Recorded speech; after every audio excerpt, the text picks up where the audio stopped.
అందరికీ నమస్కారం. Welcome to BSTV. ఏదైనా ఇతర కారణాల వల్ల వేరే జిల్లాకు కానీ వేరే రాష్ట్రానికి కానీ వెళ్ళి నివసిస్తున్నారా? అక్కడ మీరు మీ తెల్ల రేషన్ కార్డుని ఉపయోగించుకోలేకపోతున్నారా? అయితే వెంటనే రేషన్ కార్డు బదిలీ కూడా చేసుకోవచ్చు.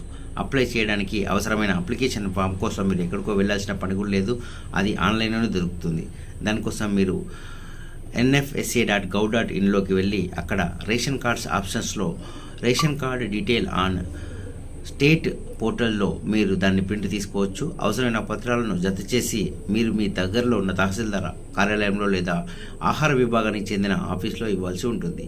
మీకు ఒక రసీదు కూడా ఇస్తారు. ఆ రసీదును తర్వాత వెరిఫికేషన్ చేసి 30 రోజుల్లో మీరు మీ రేషన్ కార్డు కోరుకున్న రాష్ట్రానికి కానీ జిల్లాకి కానీ దాన్ని బదిలీ చేస్తారు. పూర్తి సమాచారం కోసం టోల్ ఫ్రీ నెంబర్ 1967కి కాల్ చేసి కూడా మీరు ఈ పూర్తి వివరాలు తెలుసుకోవచ్చు. మరి ఈ వీడియో మీకు నచ్చినట్లయితే లైక్ చేయండి, షేర్ చేయండి, కామెంట్ చేయండి. Thank you.